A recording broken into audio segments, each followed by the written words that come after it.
All right. Well, at the beginning of 2021, we started with a fairly obscure novel called Oymisville by a relatively obscure author by the name of Ernst Junger.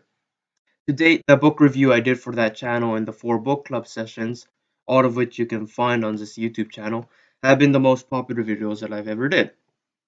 Now, this gives me hope as perhaps this suggests that the name Ernst Junger is not so obscure after all. However, hope aside, there are certainly many who have yet to hear of the greatest Chad to ever walk on this planet. The name Junger means young, and he lived past 100 years old. That's a long time, and being a German born in 1895, this meant that by the time of his death in 1998, he had lived through 6 different Germanys, and he only lived through each of them for an average of 15 years before a new Germany would come to power. Understandably, Junger too went through many transformations, showcasing many different philosophical outlook on life. However, it can often be said that Junger went through 4 main stages of his life. These are in order: the soldier, the worker, the rebel, and finally the anarch. The aforementioned Oymisville novel is the book that best captures the spirit of the anarch, my favorite stage of his life. The anarch is an idea inspired partly by Nietzsche's Übermensch and more so by Stirner's ego, and it is the positive counterpart of the anarchist. Whereas the anarchist destroys, the anarch transcends, and the anarchist is also tied to a position called anarchism. However, the anarch is beyond all these things. Again, this isn't a meeting about the anarch or of Oymisville, so if you would like to get into that concept more, then do check out the Oymisville book club sessions that we did, where we have dissected the book in detail. For today, however, we will instead focus on an Ernst Junger much different than the anarch who essentially said, I just want to grill. Indeed, much different and much younger by almost a century. Born in Heidelberg as the eldest of 6 children, Ernst Junger dropped out of school and ran away to join the French Foreign Legion while still a teenager, and in the following year joined the German army to fight in the First World War. It was here where he went on to become wounded several times, including a wound to the head, and where for his courage and tenacity will be awarded various medals from the Iron Cross for his class to the Pour le Mérite, excuse my pronunciation, the highest military decoration of the German Empire. Indeed, this is where it all started, on the frontline trenches of the Great War. To help us understand the origins of this enigmatic man, we turn to his memoir that he had written during this war. This is a first-hand account that, as we will see, describes in gruesome detail the reality of trench warfare and modernized combat. Those who know history will know the name Junger, and those who know Junger will know the book Storm of Steel. Alright, so hello everyone, my name is Koya Mimura, and here from the Existentias Non Grata channel. And on today's agenda, we will dissect this memoir, examine what he was going through, and discuss the philosophy found in the book. Hopefully, by the time we finish this 2-part series, the audience will understand why this book should have been named Balls of Steel for Junger's role in the Great War. Alright, so, thank you guys for joining. Uh, before we went started recording, I kind of told you the general agenda, but it's first and foremost, I'd like to thank you guys for hopping on at such short notice too. Are you guys there? Yeah, Yeah, I I'm was here. always there. All right. Yeah. I don't know if the long intro. That was some first time I did the long intro. I don't know. Maybe I should shorten it up or whatever for the next books. But anyways, yeah. So without further ado, let's get into the book, right? So for this first meeting, right, we're doing the first 10 pages, first 10 chapters, sorry, right? So uh, the book roughly starts around the middle of the war, and then because he had to go through the enlistment and training process, and then soon enough he will go on to describe trench life warfare every day, uh, and then some back and forth fighting, before finally going into the Battle of the Somme. The next meeting, which will take place next week, will cover the last 10 chapters, where highlights of that chapter will include the Battle of Cambrai, and the Great Offensive. So yeah, for this meeting, we will talk about various topics, including but not limited to the lack of any overarching narratives like nationalism or patriotism, uh, specific quotes that I found uh, encompassed Junger's thinking style, especially at the time, uh, a quick take on the Battle of the Somme, and any specific events throughout the book that are worth mentioning. I'll start with more, but to start off, I think I'll start with begin by explaining how I got into this book in the first place, and then if you guys would like to, you can share your how you found Junger. But for me, uh, I was looking for some philosophers, right? Uh, I've always liked Friedrich Nietzsche, and I've been, talking to some of my friends about it, Nietzsche's ideas and all that. And one of them suggested that if I like hearing my reasons for liking Nietzsche, he suggested that I search up this person named Ernst Junger, right? So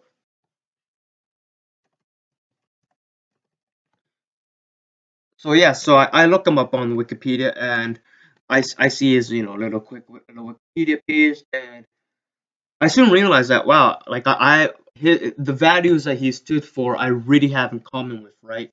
The uh the tenacity that he fought with during the Great War, and the the semi-aristocratic values that he had during the Weimar era. But most importantly, as you can probably tell, what resonated to me the most was the concept of the anarch, which is something that I tell people to make them think I'm politically enlightened, but really I'm just too lazy to look at different ideologies in detail. Yeah, that's how I discovered Junger, and then soon found out that most people don't know him for his philosophy, right? There, people who specifically like Junger will you tend to like him for his later years, such as the aforementioned Oimisville ideas of the anarch. However, people who uh,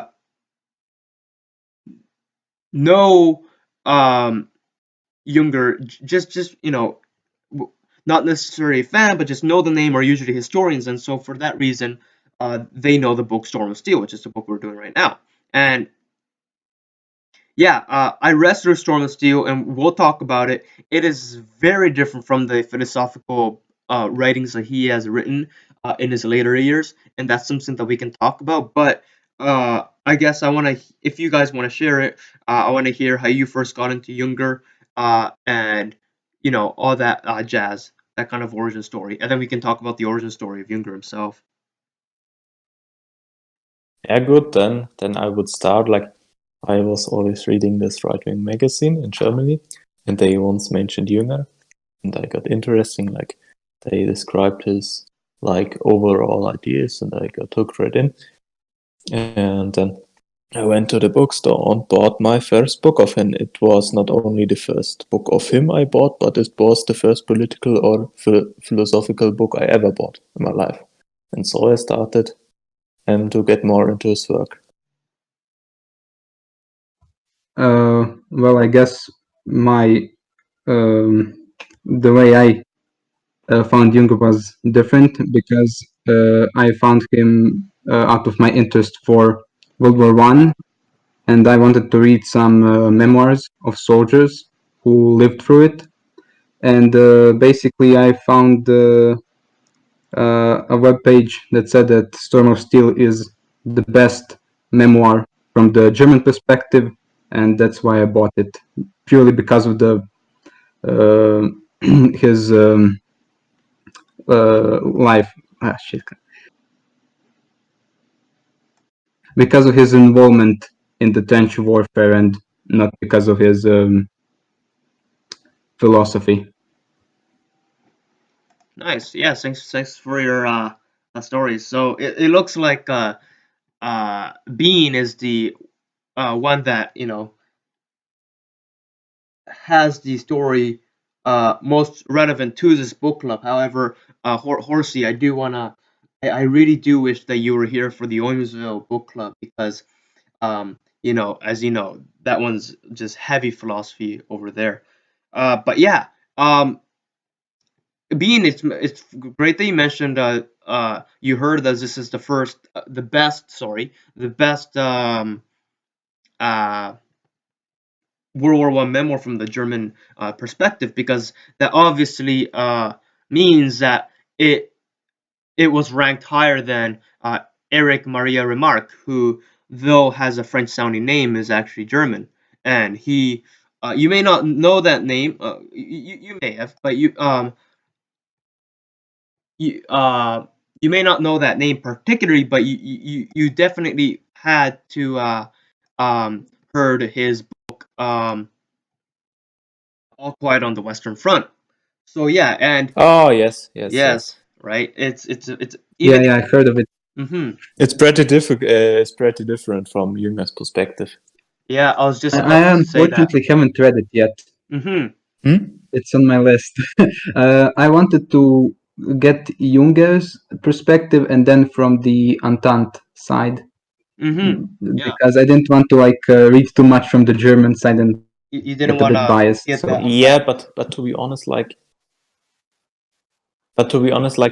Junger's side isn't balanced. It's pretty much like one of the balanced views of all times, like because he's just mainly writing about war and not so much about the different sides. Like it's more yeah, the yeah, fight yeah, in I get itself. that, but I didn't want to get a bit fed up, I guess, with the German perspective. I know how to explain it. Um, a bit. My thinking was I'll read about the German perspective, and then a bit about the French, then maybe about the German again, then the British, and so on. Yeah, no, no, I know if that makes sense to no, you. no, it does. It does. I mean, both of you have a valid point, right? On the one hand, um, uh, Junger was fighting for the German side, and so his experiences would be to interact with fellow Germans. So he's gonna know, uh, you're gonna know how it was like in the German trenches, right? The German trench culture, all that jazz, right? If you know your history, the German, I mean, this is a small factoid, but the German trenches were way more like sophisticated than the English side. And so, like, small details like that you're gonna pick up on just by reading Junger, Storm of Steel. But at the same time, uh, to Horsey's point, right? It's not like Junger is writing on behalf of German, right? Uh, I bet you if he had never been, because he enlisted in the French Foreign Legion, which I'll get into later, but and he enlisted for 5 years, right? And had he not been kicked out of the French Foreign Legion, he joined in 1913, so he would have been in the Foreign Legion until 1918. And because he enlisted in Algeria, he probably would have had to fight in Africa during the Great War. So, like, other than the environment, like most of his mindset and like the way he approached the writing the book, I believe, and this is to Horsey's point, would be very not that different from writing as a German, because uh, and I think this is what Horsey was trying to get into, is like he wasn't like writing as a German, he was writing as a soldier. So, like, yeah, that was what you're trying to say, right, Horsey? Yeah, exactly. And in one of his other books, he wrote that like when he entered World War One, he wasn't that patriotic or even nationalistic. He said that only the fire of the trenches forged the inner nationalism in himself.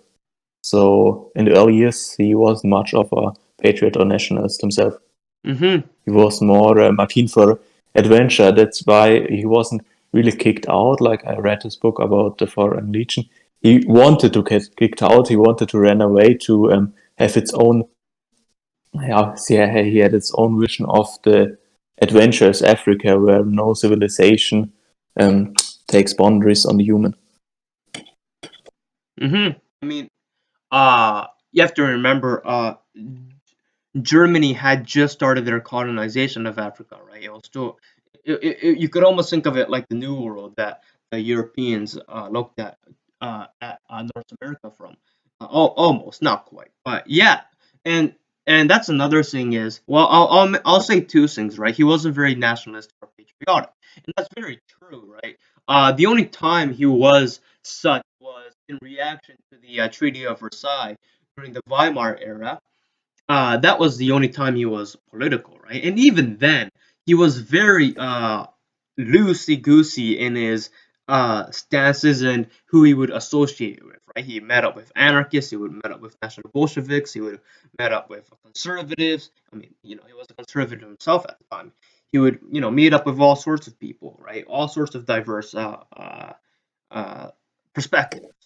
And that's one point, right? That he wasn't very political, and he would only be political from around the early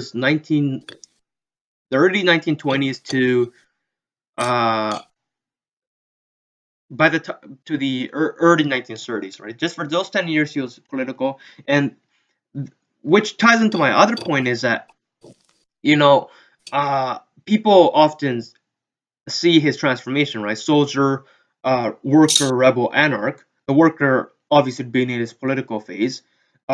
They see the soldier and the anarch as different, right? One's like one's super aggressive. He's fighting with tenacity. He's fighting in the Great War, and the other is just like chilled out. He's very passive.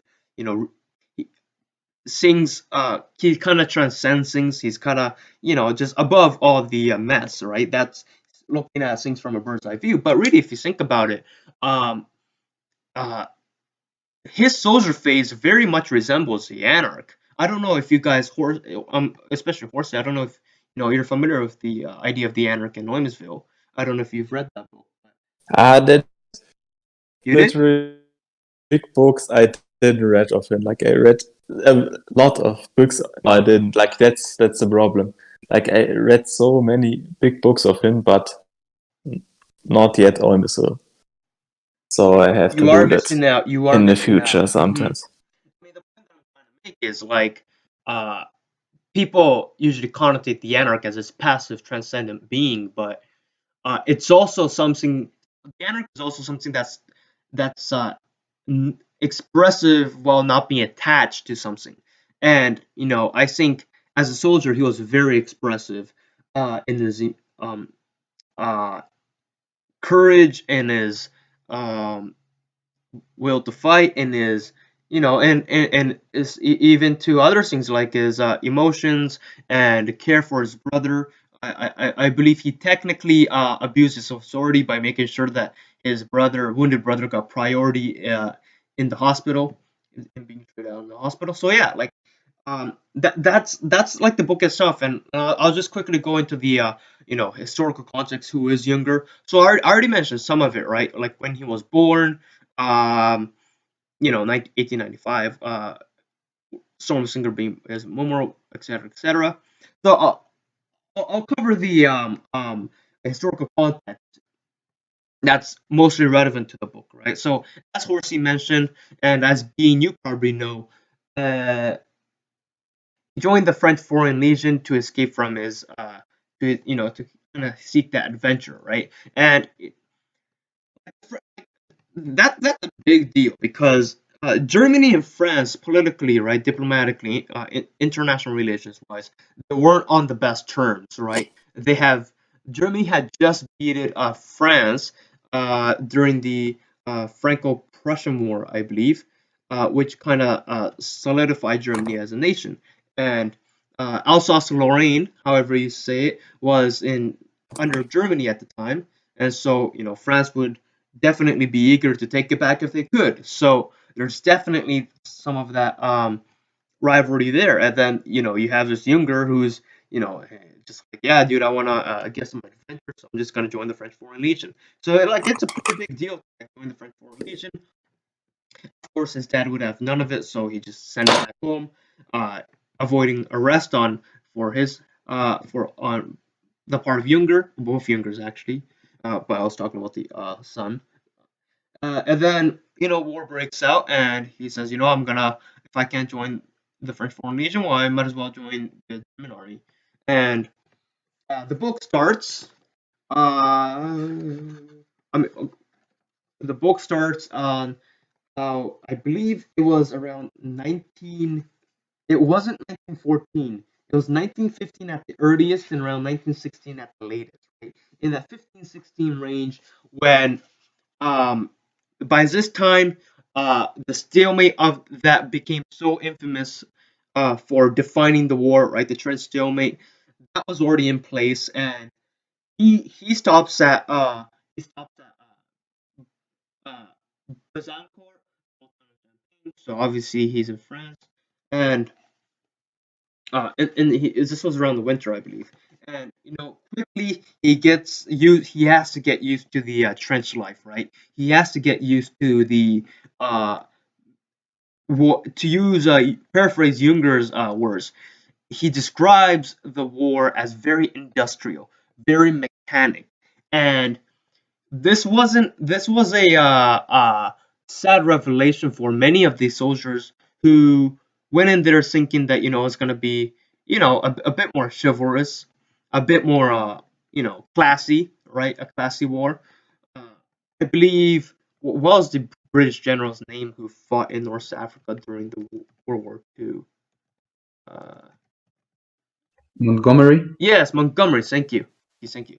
Yeah, like Montgomery, like on the boat ride to mainland Europe, he was sharpening his sword, thinking that was going to be useful in a war characterized by rapid machine gun fire and chlorine gas. Uh, and speaking of being outdated, right? Uh, France, the first time they engaged in battle during the Great War, they infamously marched in formation in brightly colored uniforms, like musket style. And so, like, kind of see Junger's sentiment being hinted at throughout the book. It's not very surprising, right? In hindsight, you could say these people were, naively foolish, but that's like this was a uh, war that for the first time was very industrialized. So they had no idea, right? And so this is why Junger, the first few chapters, all he talks about is trench life, right? He talks about how they only uh, slept in these trenches for about 4 hours, 4 hours at most, right? Sometimes two. And they would have these night shifts, right? And they would always have to be woken up at the middle of the night to, stand on guard. And then several hours later, they would, wake up the next person.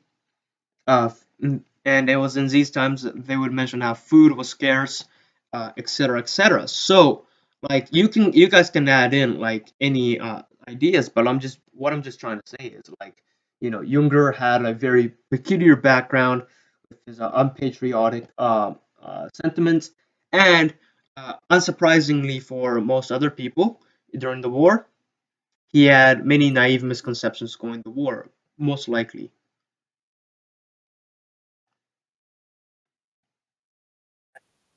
I like how you mentioned the machinery of war and how industrialized it was and the increased scale of it. I think too another new thing was the length of the war. I think he mentions that just like how drawn out it was at many points was something that kind of put off the soldiers and it was something they weren't used to. And also, I guess how the officers and the generals up at the top, they seem to give out orders and kind of like um, how would you say, kind of push the troops to kind of give it their all. But in the long term, that would kind of use up their energy. Like he mentioned at one point, like the constant digging of trenches and like these fortifications and their complexity. He felt that was, I think, inferior to just keeping like high morale of the troops. I think he thinks that was something that was kind of forgotten. He seems to think that like the officers kind of pushed the troops well past like their morale and their fighting spirit. And I guess he argues that for defense purposes, it's actually better to have maybe more like enthusiastic and energetic troops than necessarily the best kind of defenses in terms of like structure and complexity. So I think maybe that's another thing, just the length of things and how that kind of wore down people. Yeah, 100% right. I mean, you mentioned the lengths, but you're also hinting at the I don't want to say monotonous, but there was a, like, to use your word, drawn out aspect of it, right? Because in terms of the actual lengths, right? Like, wars in the past uh were much longer in general, I believe, right?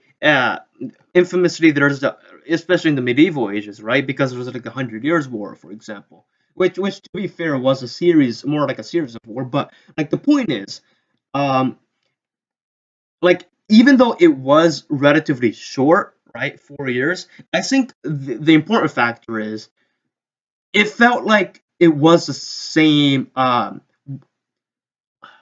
There were no ups and downs, right? In the 100 Years' War, there was a lot of pushback. There was a lot of uh, plot twists going on, if you will.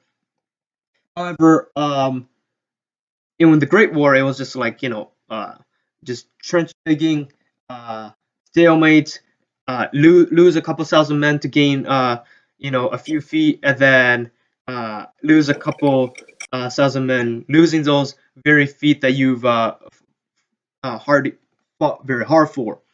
And so, like, I think that, like, that's an important thing that to be mentioned on part of the whole machinery of the war, is that it wasn't just the length of the war, which was still like it was pretty long, right? Like 4 years, but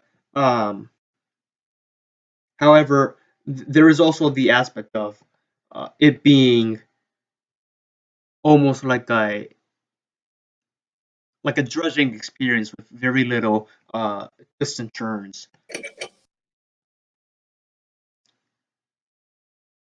if that makes sense. Yeah, I guess.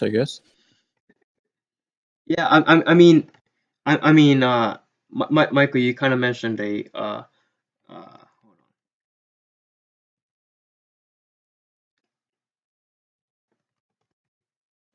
Michael. There you go. Change your nickname. There you go. You kind of mentioned that kind of machinery. Well, I kind of mentioned the machinery. You commented on it. There is also the other key thing about Junger in his book is not only the industrialization of it, but his attitude towards it, how he approached it, that's often mistaken for war, no, apathy at best, and uh, glorification of war at worst, right? And uh, I mean, being in Horsey, you've definitely heard of these accusations, right? I have a Yeah. You hear it always when you like mention Jünger in Germany. hmm I mean, I have a friend in Austria who's in this voice chat, right? And he said he wanted to do Storm of Steel for a book report, and the teacher was like, "No, you can't do Storm of Steel because it's a glorification of war." When really, like, Bruh. there's no such thing. There's no like such thing found in the book, right? It's. I think uh to say the book is somewhat apathetic of the going on of the war is inaccurate still, because you do see him feel, especially not so much in the first half, so we won't get into it as much, but I will get into this topic as far as I think I need to. uh he does break down from I time to think time, but I wouldn't I wouldn't uh be too uh quick to correct someone if they said he was apathetic to the war, because he definitely did approach the war experience unlike most people, right? Which is why he's always compared to uh, uh, Marie Lemarque, who wrote the All Quiet on the Western Front, who he moralized on the war. He was all about the horrors of the war. Whereas, and I'm sure you guys have noticed, right? Which this is what makes Storm of Steel stand out so much, is like he was very technical in his uh, writings, right? It's like, oh, today we kill this many people, tomorrow we're gonna go to this location. This is what we're gonna have to do. We're gonna have to take this objective. All right, we successfully completed the objective. I'm very happy because we took this many prisoners. Oh yeah, the English were very brave, by the way. Did I mention that? Yeah, tomorrow we're gonna fight more of them. So it was almost like a laundry list, right? Or like a grocery list. And I think that's one of the many Yeah, things I that accompanies the industrialization of the war. yeah, I think that's also why many people think he's glorifying it, because they only used to like this everything quiet on the Western Front, which puts which is really subjective, which puts a clear moral like message like war's bad, and Junger is just like, here's my experience, that what I experienced, that was my inner experience, that what I seen in the trenches. Like, but we are so used to the subjective negativation of war.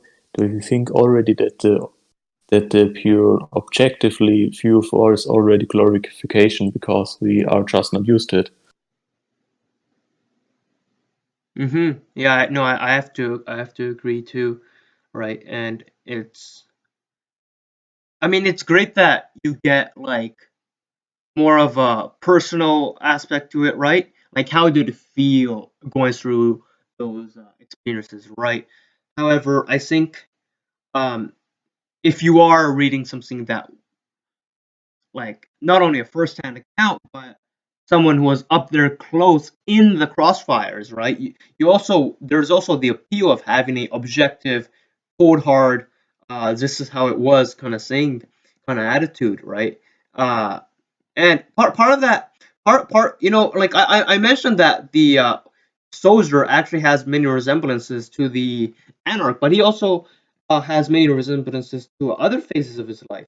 So Horsey, I don't know which books by Younger you read, but like it shouldn't be news to you that a lot of his technical writings during this Great War, his like the dry laundry list kind of style, um, it was partly due to the fact that he was I don't know how to say the word, but you can help me out here. Entomologist, which is the study of insects, which he was very passionate about. And any fan of Junger will know that he was an entomologist. Right? Uh, and Yes. mhm. Yes. And there are many insects, like entire species named after Junger. He just discovered them. So like, and this is he was always intrigued by the way in which ants, insects, any collective animals like this would collectively work together without motion, without emotion, without personality, and there was just like like kind of like march along to for the sake of the hive, for the sake of the queen, and he saw, and this was very interesting. This was something to him, and this was something that he has been obsessed with before the war, right? He part of the reason why he had to drop out of school was because he was reading too much on his own time, right? Some a problem that I can relate with. So, yeah, that partly explains why he was so um,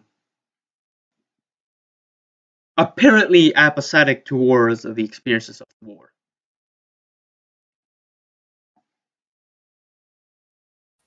I do remember him mentioning starting a beetle collection around one of the battles, so that definitely tracks. And also, he makes, I think, at a few points, comparisons to like an anthill in terms of how the trenches are laid out and how the people conduct themselves. So, yeah, I can definitely see that.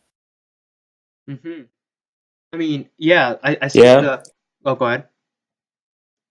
Yeah, and like nice info, like the covers of the German version of Junger's book all have like insects on the cover. Like the cover of the worker has like ants, then the cover of Storm of Steel has like big flies. So they themed it after hmm covers of his book. Michael, I believe you're referring to his uh, well, the Wikipedia tells you that I'm just reading the Wikipedia because it won't be fast enough to flip through the pages of the book of Storm of Steel to find it fast enough. But during 1917, he was collecting beetles in the trenches and while on patrol. 149 specimens between January 2nd and July 27th, right? And yeah, so like he was really into this, right? And not only that though, right? He was because when you think of these insects and when you think of these ants and all that, oh,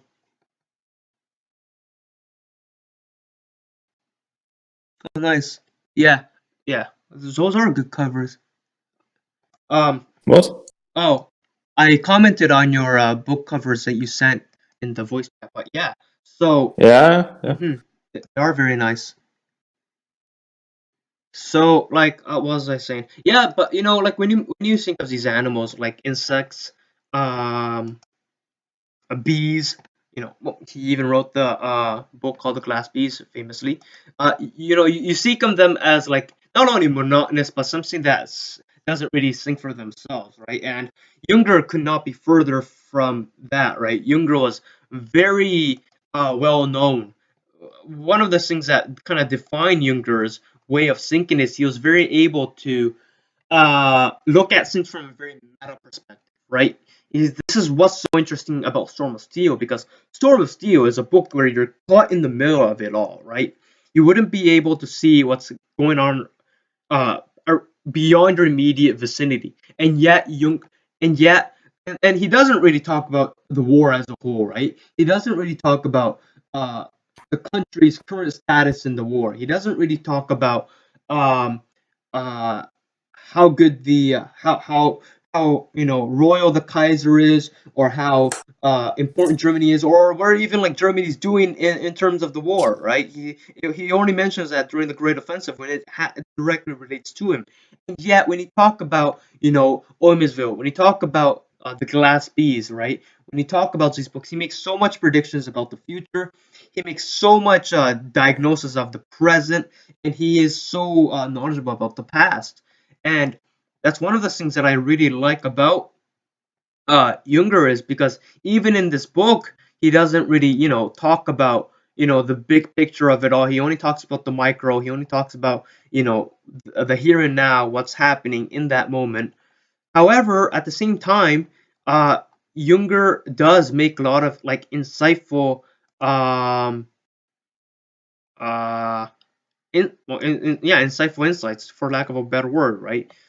It was around this time that he would be reading, famous authors like Nietzsche, whom you should all know, but then other people like Schopenhauer, also famous, but also like poets from like Italy called Ariosto, and the easier to pronounce Cuban. Cuban. I don't know how to pronounce that one either. But the point is, right? Even like this is very, I think, as a historical document, right? This is a very important book because you see every single one of his thought patterns in Storm of Steel manifest in more detail in each of his other books, right? So here in this book, there'll be a few one-liners, right? And it's like, and I would be reading it, and like, huh, pretty good insight. And then I would be like, wait a minute. He would write entire books about that one quote, right? So this is really like Junger in his like developing stage, right? This is where like Junger's thought process is all coming together. Uh, I mean, uh, other.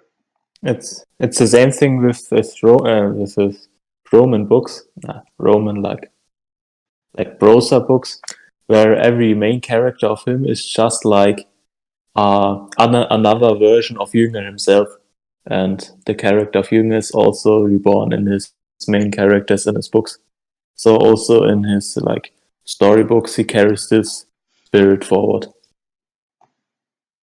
Mhm. that everything is connected. Yeah.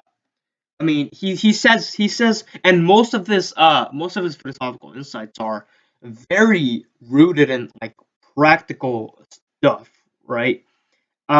He's very descriptive of what's he's he's very articulate about the phenomenons that he's experiencing, right? Just to take a quote from chapter 6, which in my translation, I have the I can't read German, so I have the original 1929 translation, 9 years after the original translation. So yeah, take that as you will. But in chapter 6, right, the overture to the Somme offensive, so it's just before the Somme offensive. He says, you tremble with he's saying you as a general, in general, right? He's not talking, specifically. You tremble with two contradictory impulses: the heightened awareness of the huntsman and the terror of the quarry. You are a world to yourself, saturated with the appalling aurora of the savage landscape. And so, like, he's very descriptive about all this, right? He goes beyond the, yeah, dude, today we killed 5 people, tomorrow we take that village over there. I'm gonna go eat now, right? He's very descriptive in what's happening, and yet he never goes beyond the personal experience, and I think that's a very unique perspective, right?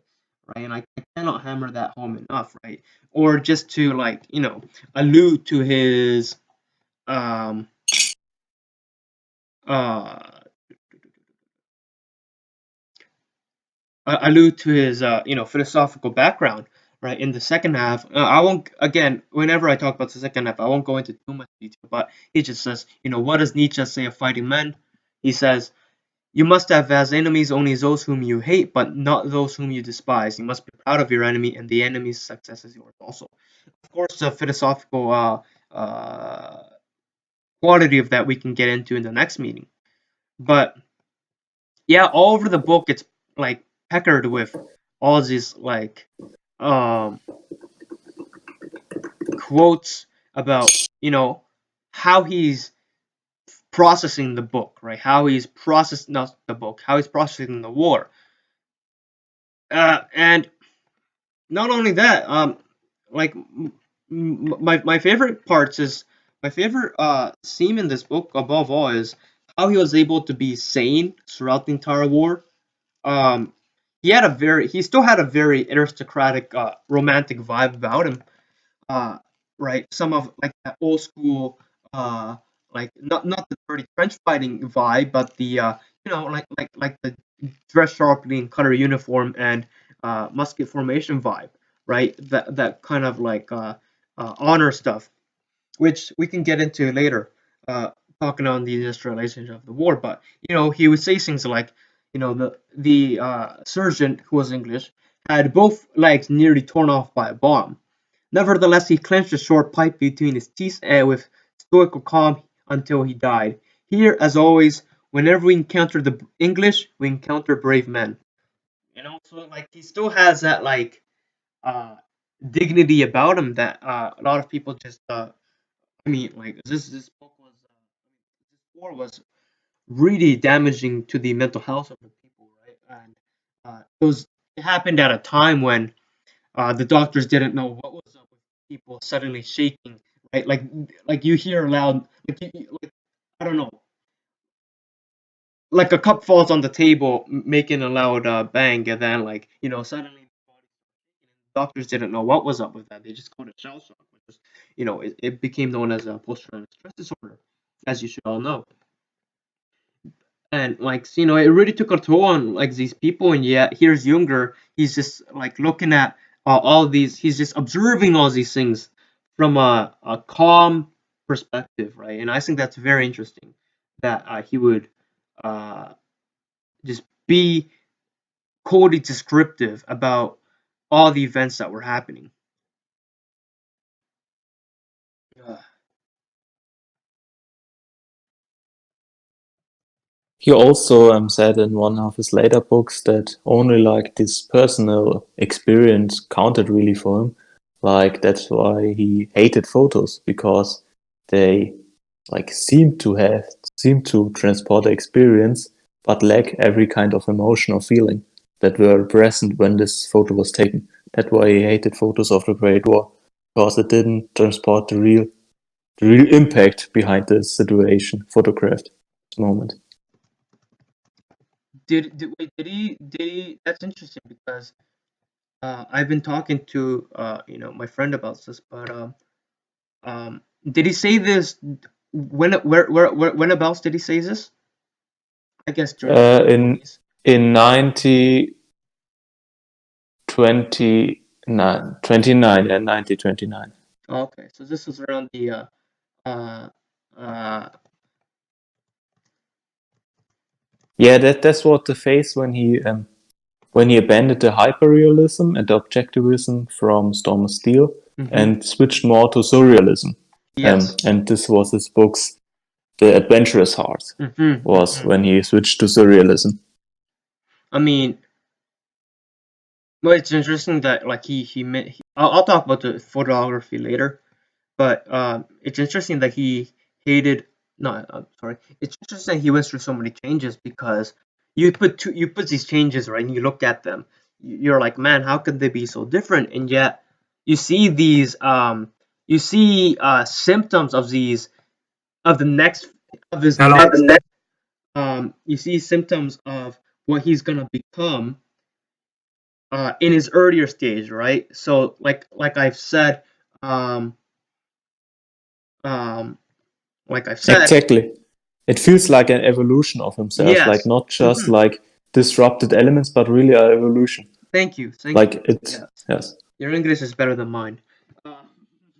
Yeah, an evolution, and it's connected to each subsequent stage is connected to the previous one, right?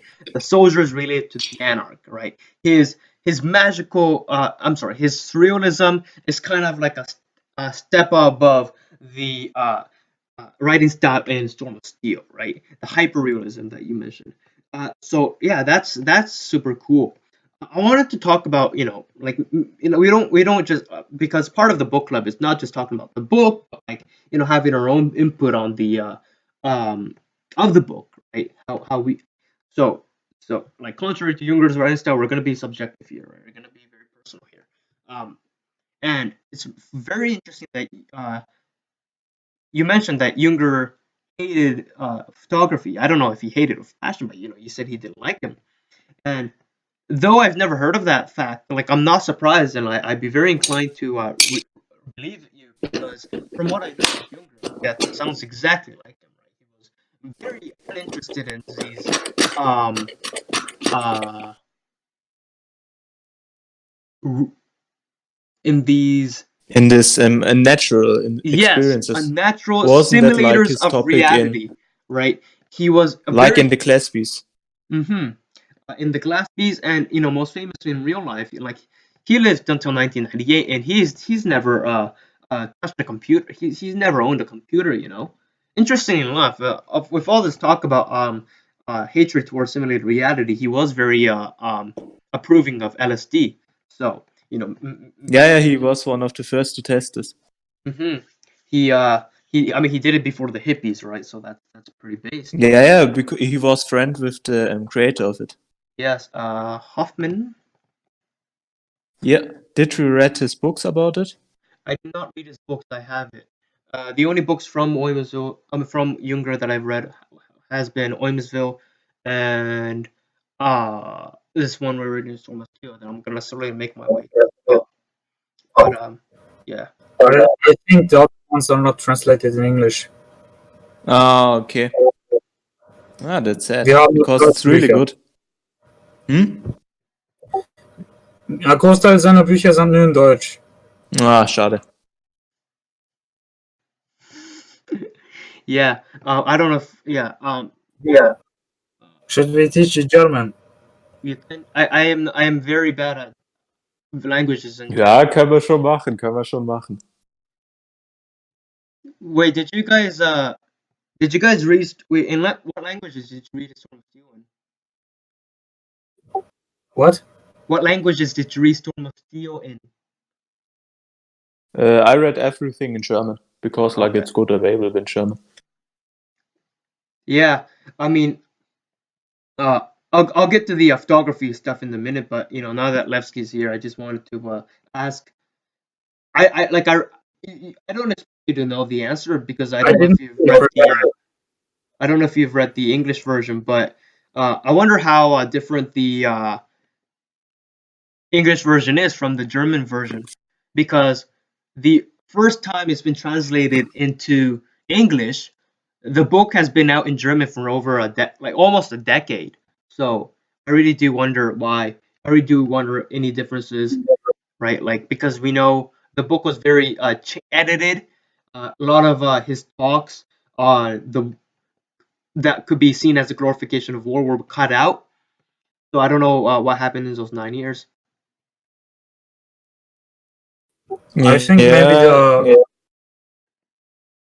Yeah, I think yeah, the that's true. new book is edited a little bit. I tried to do a review on this book, but my teacher didn't like that very much. Yeah, yeah. I told Horsey about it. It's a tragic comic to be honest. It makes you chuckle, but at the same time it's a bit sad. Yeah, but like, what do you expect from your average like neoliberal teacher? Like, they don't even know what's going on, but they're still claiming a lot of things. So yeah, it Yeah, is what it is. it is what it is, man. And Junger knew it. Junger knew it more than anyone. That's why he dropped out and chose. Really? Yeah, I mean, he dropped out, right? Just because he just wanted to study on his own. Yeah, Yeah, because it was just boring for him. yeah. So like some things never change. Some things never change. The teachers are always like that. Yeah. Okay. So I was gonna get into the photography stuff, right? And like just talk about yeah, because it's very interesting that Junger was very had that view. He had that view of computers. I don't even know if he was legally allowed to drive a car because he never had a license, right? That's how detached he was from technology. And yet, he was like it's so contradictory. This man is because he was so detached from all this technological stuff, and yet he predicted the iPhone. He predicted he basically did predict the iPhone. He also predicted the relationship between man and technology, right? And if you want to get into how and what he said about man and technology, do check out the Omisville book club. Like I said, it's my channel. But yeah, like he's very insightful about it, and then yeah, he's like he's totally hands off about all this tech stuff. But yeah, in terms of photography, right, I really do emphasize with that because I think for me too, I don't like a lot of um, things that are not moving or alive, right? I think it's I've never saw I did used to think photography was this way, and I was just reminded of that now, right? I think like it captures a moment, however, um, like you said, right, and Junger said as well, it doesn't capture the emotions The or real feelings. the Yes. feelings, not even the sounds, right? Uh, and also, the other thing about photography is like you catch a very specific moment, right? You catch like I mean, you've probably heard of this all the time by people who are against social media or whatever. Like, oh, you highlight the best moments of your life. But it's true, man. You really do, and I think um, like an accurate portrayal of uh, uh, reality, and at the same time, um, uh, I think you see that phenomenon of being, dead, just like death things being preserved in a lot of other uh, mediums, right? Especially in fashion, for example. One thing I've never liked fashion is because um, I think it's too constricting. It limits you too much in your movement, right? Fashion, especially today, or especially for women too. It's built to like make you it makes you look good, but like you can't really be active in like the fashion that they wear, right? Like you can't run in high heels. Your makeup gets muddy when you start running, all that jazz. And I guess for me, like I really like just Storm of Steel too because it was all about movement. It was all about action, right? It was very much was a book very much alive, so to speak, and that's something that I really enjoyed reading about. I mean, yeah, I mean, I don't know if you guys like are interested in my boomer talk, but like, yeah, that's how I feel about these things that like just stop and uh, stop and just kind of freeze life to kind of preserve it, right? Ironically, like those taxidermy that Junger was so interested in, right? Like this is one of those things that I find very confusing about Junger is because, like you could make the same like the arguments that he made for photography, you can make the same argument for taxidermy, which as an entomologist For look what? into. For what? Taxidermy For what? is uh, it's like the process of like putting dead bugs in like these glass cases to kind of preserve them. You know what I mean? They're like fit in the size of Ah, a yeah, yeah. hand. Yes, yes, yes, yes, Yeah, yes. like that Yeah, that's yeah, I something he understand was now. very into, right? As an entomologist. And yet the arguments that he's making for photography, you can make the same argument for taxidermy. Like when you're when you're putting them in these like cases, right? Of glass cases and they're frozen, they can't move. Like you are kind of doing the same thing, right? And so Ye- that's something that's a bit curious to me. Yeah, like it can be compared, but there's like still the difference, like because like in taxidermy, like you have still the bug. The bug, you can probably touch it, you can move it around. Like you have the bug, you could smell it, you could bite it. You wouldn't do it, but you could. Like it's a real bug. It's the maybe not a living bug experience, but at least you have the bug. You have the real bug colors. You have the real bug smell. You have the real bug taste. Of course, it's a bit less of experience than like a living bug, but it's way more near to the real experience of a living bug than like a photo to a real war scene. That sounds really strange out of context. Yeah, we are just talking about hating on photography because Junger hated photography, especially about the First World War because uh he said that it captures a moment, but it doesn't capture the life of the moment. It doesn't capture the sight, it doesn't capture the sound, the emotions, all the dramatic experience that was happening, right? That's why he hated photos of the Great War. And then I made the point like, oh, isn't like taxidermy, which is the a process of like putting these bugs in display cases, right? Isn't that the same thing? Junger was really into that, and Horsey pointed out, well, it is not good as the real deal of like alive bugs in their natural habitat doing their thing, because don't like like touch the bug, even though it's dead, you can eat it, you can do all sorts of things with it. But I guess like on the grand scale, right? Like architect, like I've never even liked architecture either. I've never liked sculptures, things like that. I've never liked sculptures, architecture, fashion, anything that like resembles something dead. Even a painting. The only art movement, I don't know if you know the art movement I'm talking about. But the only art movement that I've ever liked was the one that was able to most resemble being alive, and that was the Italian Futurist movement uh, by his name was Marinetti, I believe. Uh, Ah, this chat dude with the cigarette in his mouth. yes, the Italian Futurist movement, right? And I don't know if you've seen their artwork, but it's yes, but it's very it's the artwork is very alive. It's very like go go go, and I think that is very appealing to me, right? Instead of like Junger's point on photography or things like that.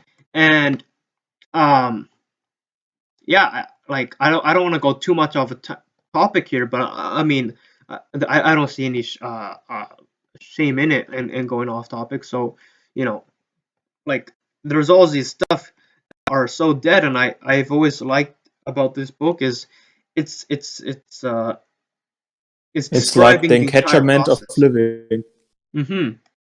And it is a bit ironic too that that not ironic, but it is a bit chuckling because even words you can like it's not close to the real deal. uh Now words you can describe what's happening, uh you can communicate the experiences, all the intensity that you're going through in that moment, but it's still not um the real deal, right? And to me, like this is a line of thinking that I've had ever since I've interpreted the first two rules of Fight Club in a certain way, which is don't talk about Fight Club. And people always say, oh yeah, that rule exists because it's supposed to be a secret club. It's supposed to be the Ku Klux Club. No, no, no. That rule exists because the whole point of that club is so that you can like fight each other out and like you don't have to like go through the monotonous dread of having a desk job. You don't have to go through the monotonous dread of your consumerist lifestyle. You could just like fight it out, and in that moment you're very alive. And I think if you start writing about it, if you start discussing and communicating and intellectualizing about it, right, it's very easy to kind of deaden that phenomenon of fighting, right? That in that present moment, in the outburst and expression of violence, I think the words are doing well. They do some good by preserving it, right? If it's something important, you preserve it. But just like a photograph, you're always unable to preserve the aliveness of it, right? And I think um, it's very telling that what the words are preserving are exactly what was manifested by action, not by words, right? If you kind of get my drift here. And Yeah, I do. yeah, and these were, I mean, I'm just like reading off my notes that I've wrote in various like Instagram like that I posted on Instagram, or I wrote in my previous chats on Discord. But like these actions were manifested in the most intense actions, right? In times when there was like movement in the zeitgeist, and more so when the phenomenon was still too new to be corrupted by words, right? It was pure action, it was still yet to be diluted by words.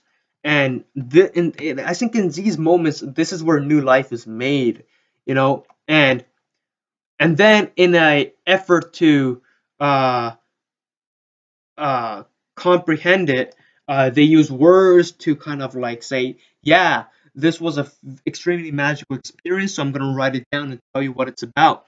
And I think as it, I mean, Nietzsche talked about how, if you associate, like, don't associate with stupid people because you're going to get right? That's why in Zarathustra, he's like, yeah, dude, just go Amprim and live on your own.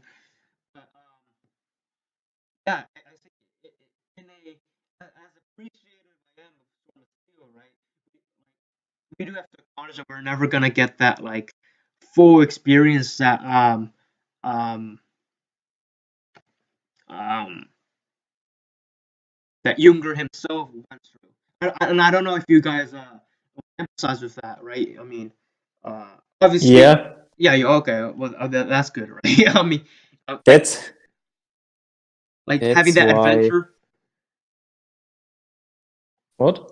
Like, I don't know if you guys emphasize with that, having that mindset of adventure and keeping things alive instead of like getting in it with like grand architecture or photography, or over intellectualizing it and like not applying it in action. Yeah, I would say I value action over intellect because like action is a real thing, and intellect becomes only useful when it puts into act when it's get put into action. And experience like this experience we never have like Jünger. That's like overall like one of these things why I never say I'm part of this ideology, because like when you say I'm this or part of this ideology, you mainly mean like ideologies who were built are around like after the Great War, and these men who built this whole ideologies had so much different experience that we just can't feel what they have felt, so we never could like fulfill their ideology like they did. Yeah, and I mean, you see this in so many walks of life, right?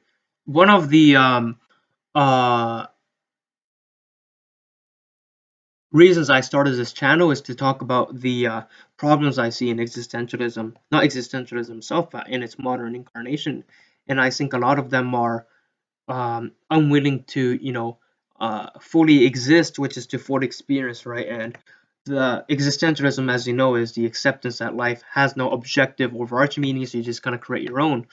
But I find that a lot of them are just creating their meaning to uh, um, kind of escape the meaninglessness, right? So in a way, as my good friend put it, they're making a meaningless meaning to escape meaninglessness.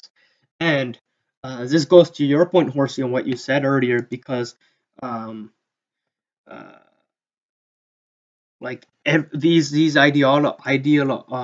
people who create ideologies, right? Like Junger or Spengler, or anyone from like the German conservative movement in the Weimar Republic, they uh, they went through a lot of stuff. They went through a overthrow of a state. They went through like a depression revolution. A republic that nobody ever even wanted, or few people wanted.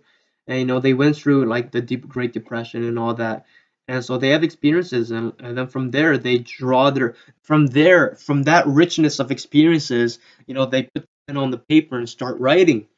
But then, like, these people, man, like I think today, and I'm guilty of this too, right? And I think I'm guilty of this too, where like people are like speaking of these experiences, right? Like Sartre, Nietzsche, Kierkegaard, they all had to inquire into, right? They all had to inquire and experience and you know go through stuff to say, what, this is my philosophy. Whereas today, we read the books of smart men, right? We read the books of wise, insightful people, but we only read their conclusions, right? We can never empathize with the process that they went through to the conclusion.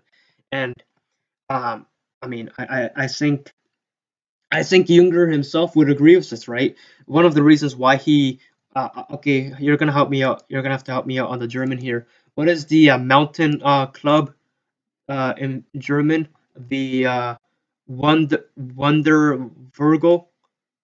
Wandergruppe? You mean Wanderclub? Like Yes, people who go hiking and that stuff?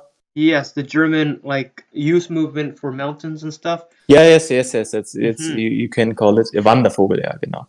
He wrote Yes, it. Yeah, yes. like he joins us, right? He joined the French Foreign Legion. He wanted to, travel on his own because he was very not ashamed, but he felt like he was missing out on a lot of stuff in his middle class upbringing, right? And like you could definitely see his, his um attitude towards like the bourgeoisie lifestyle in like books like On Pain, where he says, show me a man's relationship to pain and I'll show you the type of man he is. Or more infamously, what doesn't uh, kill me makes me stronger, what does kill me makes me incredibly strong. So like I really do look up to Junger um uh in his whole um uh how he just lived being alive, right? And Yeah. yeah, and like you can share your thoughts about this too, but I mean, if you have any, do you feel the same too? Or like are we on the Yeah, same, like, okay.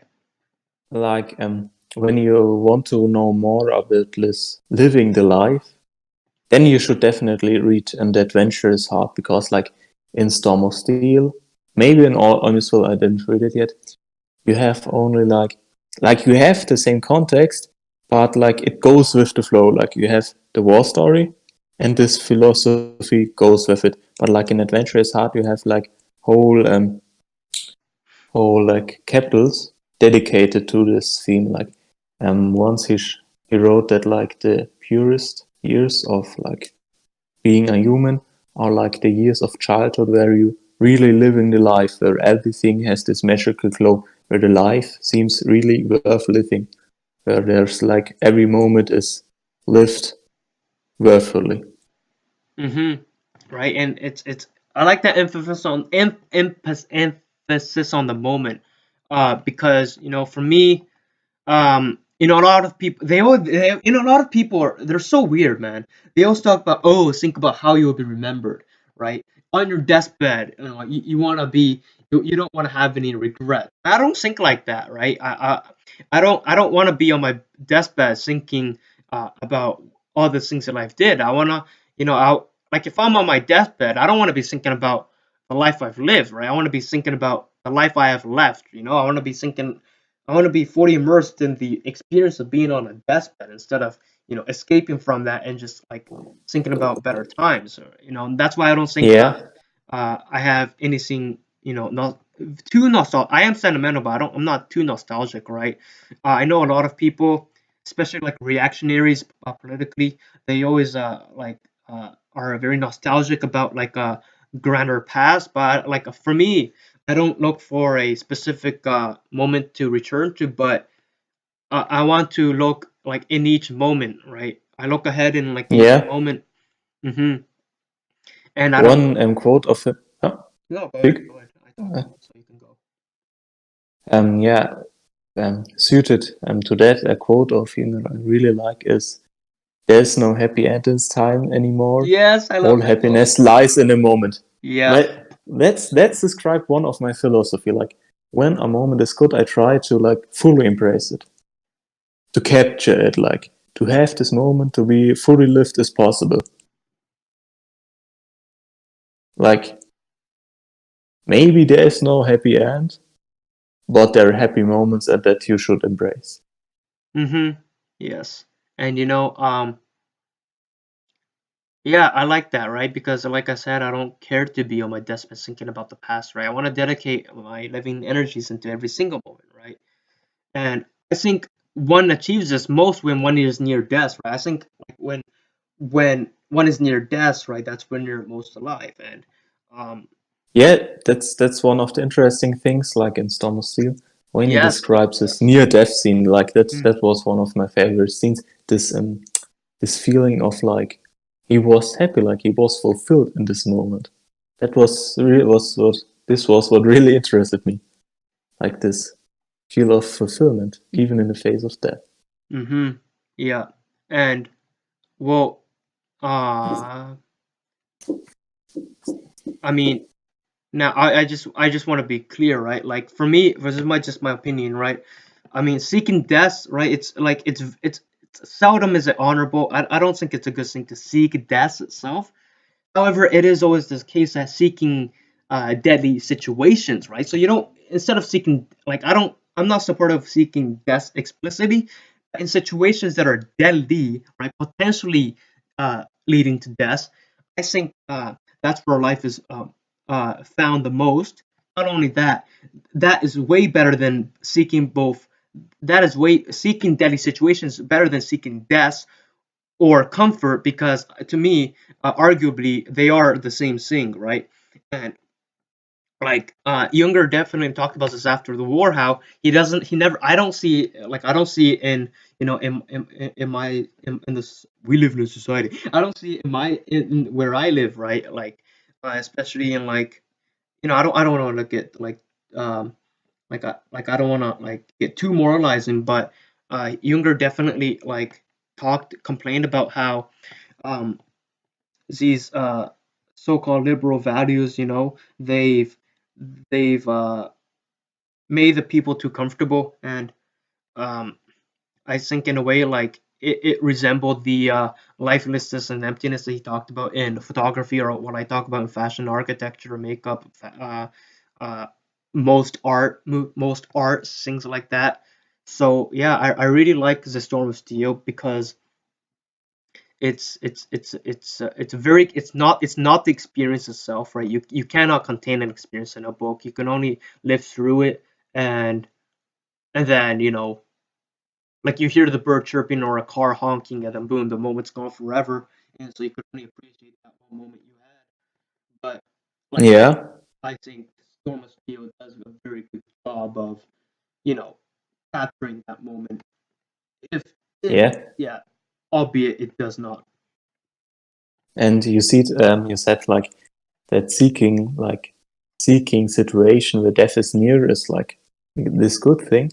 And this pretty much is like in line with Junger's philosophy, because he once said that, like, in the sense of like the greatest danger, he felt the most alive, because like the more you live, like the nearer death is, the more intense you live. So it's gets in together. Like the nearer death is, the more intense the moment of your life is. Mm-hmm. And he definitely went through like um near death experiences, as you've kindly pointed out. And he didn't even just talk about how he went through deadly experiences, and this is going back to the book more. He talked about death around him, right? He talked about how it was like it wasn't like he wasn't going towards death, right? Death was just like, over encompassing the entire Western Front, right? And it like you're on like this is like a every man for himself kind of situation, you know. He says in chapter 7, if a man falls, he's alive to lie. No one can help. No one knows if he'll return alive. Every day we're attacked, but they won't get through. Everyone knows this is about life and death. Nothing was left in this voiced by equanimity, apathy. Fire had burned everything else out of it. It's men like that that you need for fighting. Um, from all in chapter 3, this is much earlier in the book, right? From all sides, wounded men were making tracks toward it from the shelled wood. The trench was appalling, choked with seriously wounded and dying men. A figure stripped to the waist, with ripped open back, leaned back against the parapet. Another with a triangular flap hanging off of the back of his skull, emitted a short, hypey scream. This was the home of the great god Pain, and for the first time I looked through a devilish chink in the depth of his realm, and fresh shells came down all the time.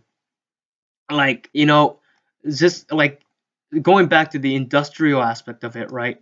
Um, like there is just no mercy, and like one of the defining characteristics of the war is like in wars past, right? Like if you and I were on the opposite sides of the war, like you know who killed you, and you know who you killed, right?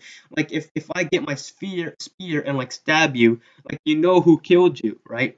um However, in the Great War, and every war, and especially now with the drone strikes, you don't know who killed you. Like the artillery guy, half on the like miles behind the front lines of the enemy. Like he doesn't know. He's for all he knows, he's firing blindly just where he was ordered to fire, and then hopefully it fires upon the enemy or breaks a communication line or etc. etc. Right? There's a very impersonal aspect to it, and whenever he talks about Junger talks about death, he talks about the impersonal aspect of it, right? He talks about how it was just so cold and nothing personal about it. It was just very impersonal. All personality was, all humanity was just stripped off from it, and you can see the very few moments when he expresses some like humane. Younger expresses humaneness, right, for the compassion. Like it's always when he confronts the enemy, right?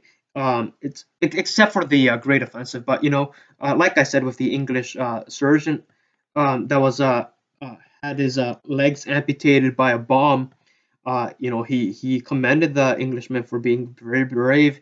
He was a very cultured person, right? And he and inf- famously in the this is what led to his expulsion from the army in 1944, is that he wrote of like a semi-pan-European system, because he just loved like all these different cultures. And it's very interesting that when you felt the most humane and most camaraderie with the enemy, it was when he was like face to face with them, right? That's when he saw the other side as human beings instead of just like cannon fodder.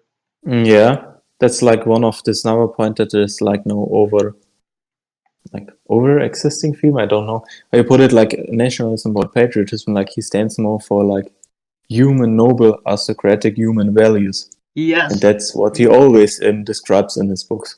And that's kind of what I'm trying to like shape this group, right? This book club and this Discord server, and like this yeah, a group I'm making. Like I want to like transcend like these labels of like where you're from, or like, male, female, or whatever. And I just want to like look at like, I mean, I can't say I'm aristocratic, right? I mean, that's like, aristocratic is no longer a mimetic in today's world, but like, I do aspire to like, just be like, just that cultured, and like that well read and all that.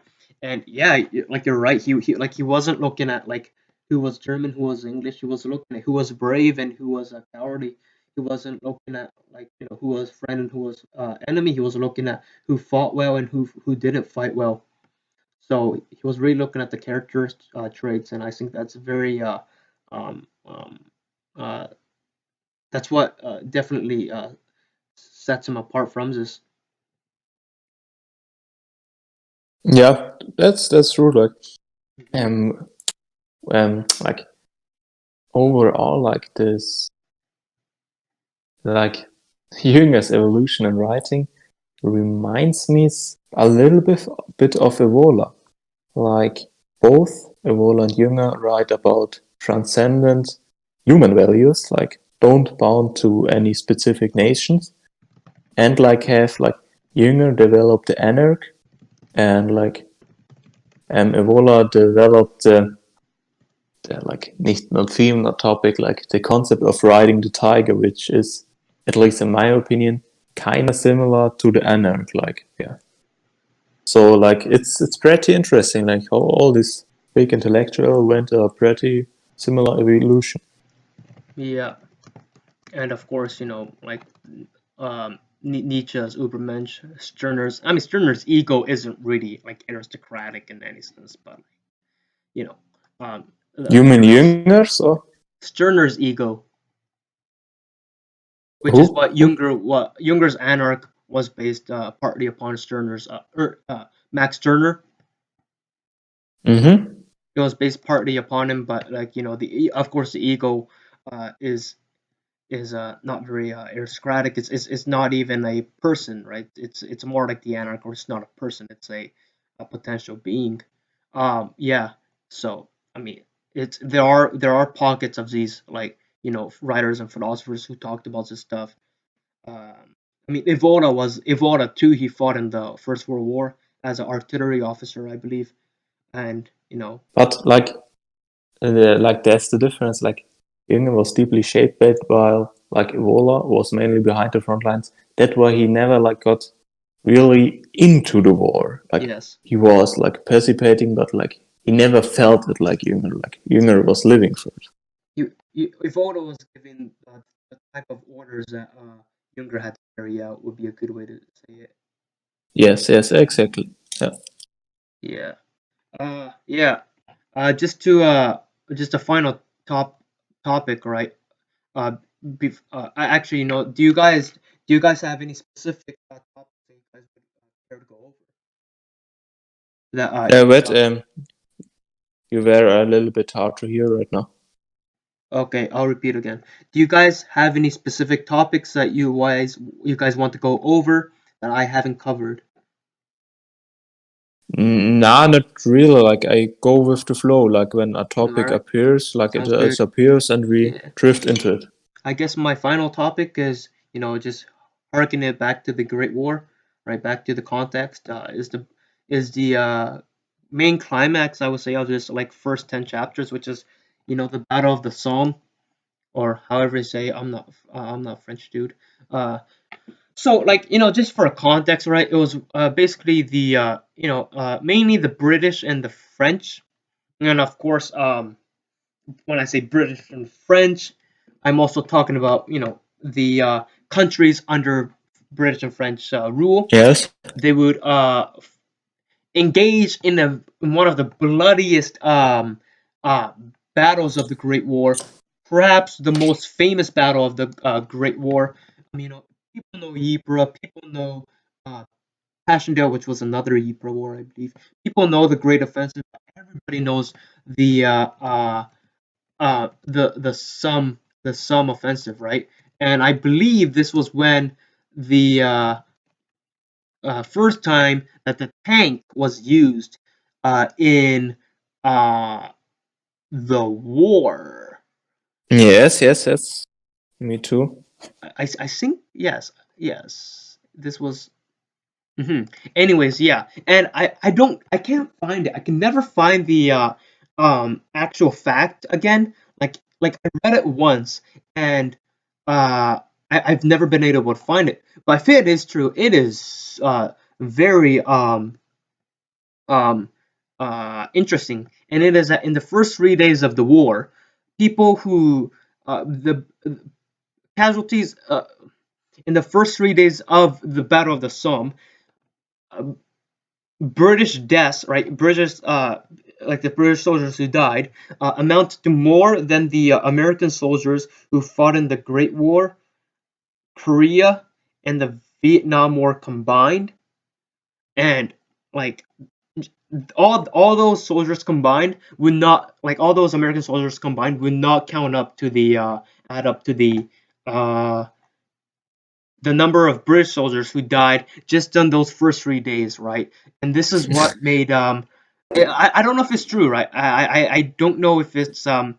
I read it once and then I've never read it again. However, this was like the point is this was a very bloody war, and part of the reason why it was so bloody is much to Junger's disappointment, this was a very industrialized war, right? This was a very technical war, and he would go on to say that World War II, the Second World War, was the war in which the technician finally won over the soldier, right? Very true, Mm-hmm. and yeah, so like part of the reason why this battle is so important is because one, you know, um, even though Junger had that old school battle mindset, like it quickly washed away. Like he quickly sobered up to the reality of the war. Like, oh man, it's industrial, better get used to it.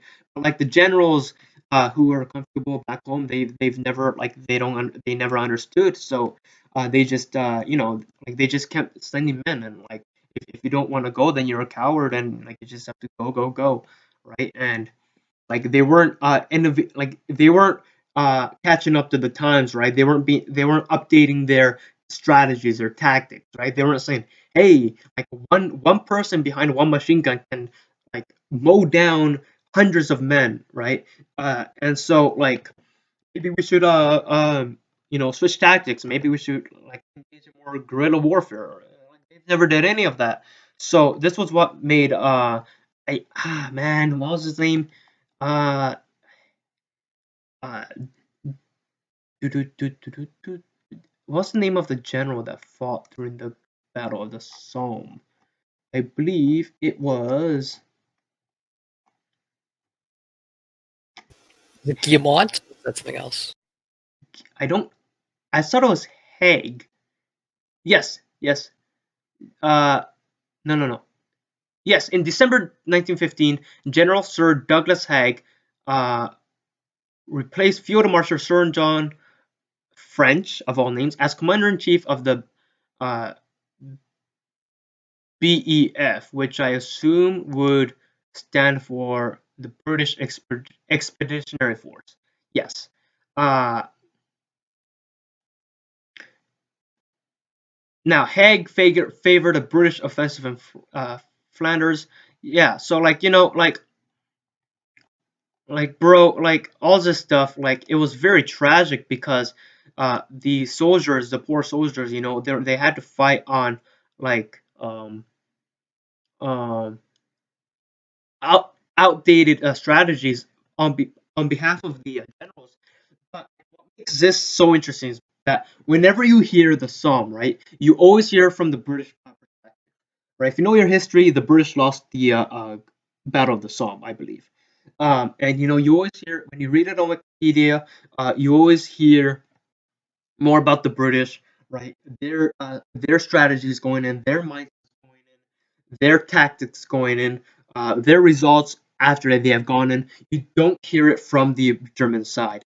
You don't hear it from um, how they defended. You don't hear from like how they knew beforehand that they were going to go. You don't hear how all of a sudden it just pours and like shell fire, from the artillery, right? And like just nonstop. And You don't hear what it was like to live under that. And I think that's what Beam was talking about, right? Like Horsey, you mentioned it. Like, yeah, Junger wasn't really German, patriotic German, but Bean still mentioned that he wanted to hear the German side. And I think this is one of those examples where that really validates what Bean is talking about. Because sure, like Junger wasn't really patriotic or whatever, but he still had to go experience what other patriotic groups had to go through, which was like, like being fired upon by shells and like, you just like you step out of your dugout and boom, your head's blown off, or your body's blown to bits, and so I think it's very um insightful and valuable to hear a German perspective from a battle that you always hear uh, by the British perspective. Yeah.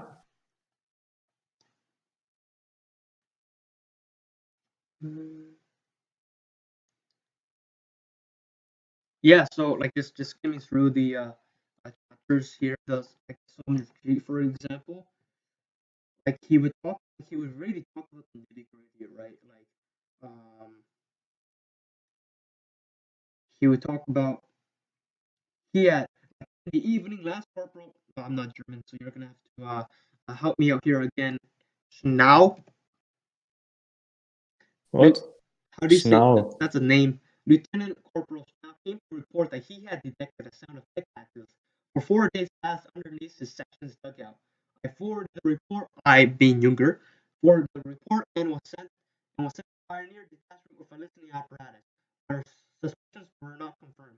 Later we heard that our whole positions had been undermined. Like you never hear that from reading any info on the Battle of the Somme, right? You only like the other thing is like you barely like even if you hear the British side, you only hear like the big picture, right? Like who was the leader, how many people died, right? How many people or where they attacked, right? It's a very grand scale, right? And this is very a testament to Stalin's infamous quote, right? The death of a one is tragedy, death of a million is that like like when you so like when you talk about the war in this broad scale, like you you kind of forget that like each of them each and every life had like their own like past and their own life, and that like they had to like deal with like what the uh grand scale of people were doing, right? Like Younger wrote repeatedly that he had to like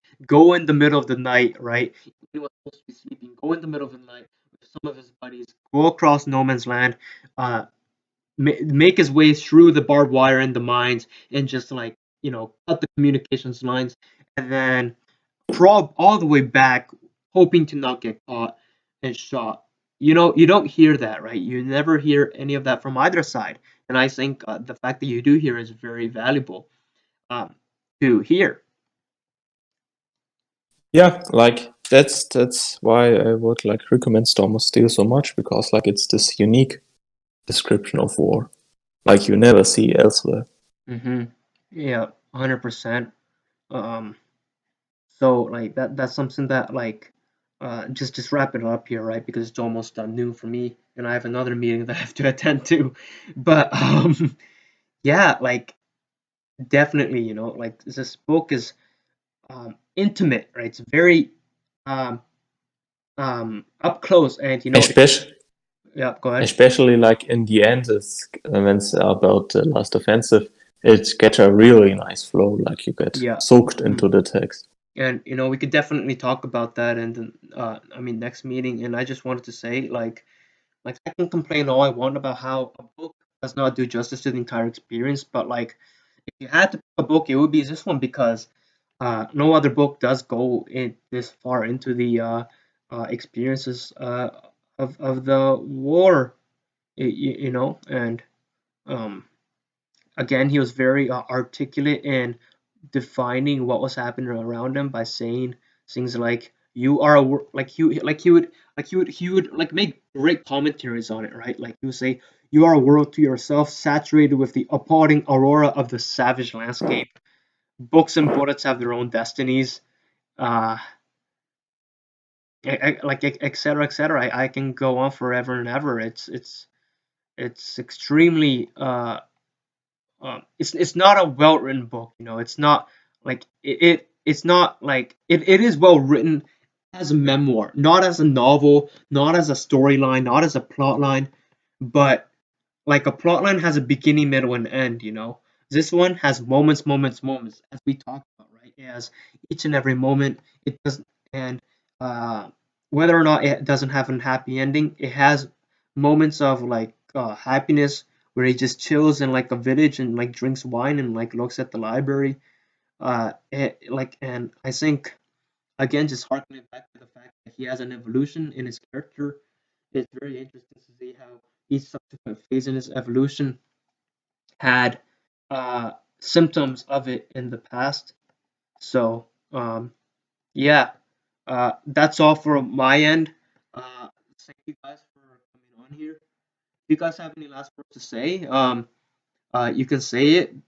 However, we will definitely go more of it in the next meeting. In the next meeting, we will go over the last 10 chapters, right? And as you mentioned, Horsey, we'll go over like the Great Offensive, which was Yes, yes. extremely well written battle scenes, extremely insightful, extremely intimate. It's a much better. If you saw this, uh, um, first 10 chapters were good, and the discussions that were born from it, then just wait till we discuss the second half, because the second half is much better. And we can, focus on Junger going through it. We can focus on post-war era, how this shaped him in the Weimar Republic. So we have a lot of potential. So I just want to thank you guys for starting a new book club with me. This is a new month, so of course I started the new book, Storm of Steel, and I think that I'm very grateful that I continue like books that I've already did, like Brothers Karamazov or the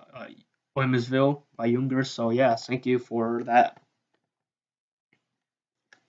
Na then, na gut. Na dann, Yes. I would say I have nothing to add to that. Like, it was a nice, very nice meeting. Like, it's always good to talk like about Junger. I don't get this possibility that often. Yeah, and I know for a fact that you're very into him.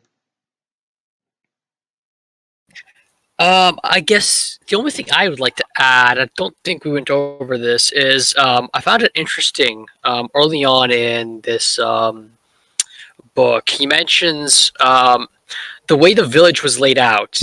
He said like a political student or whatever could look at it as like a form of communism, where it's like everything kind of served the army and like all the villagers' needs were kind of siphoned off and everything was shared basically, right? Like, for the purposes of the war.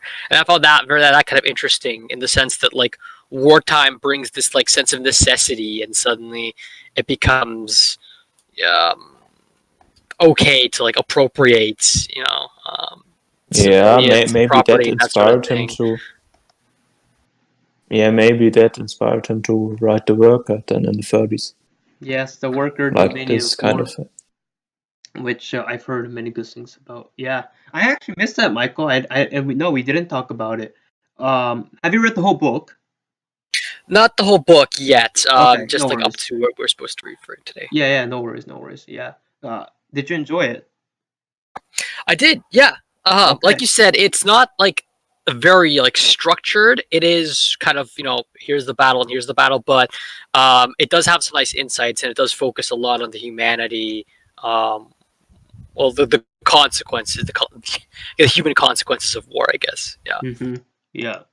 I mean, a lot of you kind of have to appreciate it as a memoir. If you're coming in here thinking like, oh, it's a pretty good story, like, no, you're gonna be disappointed.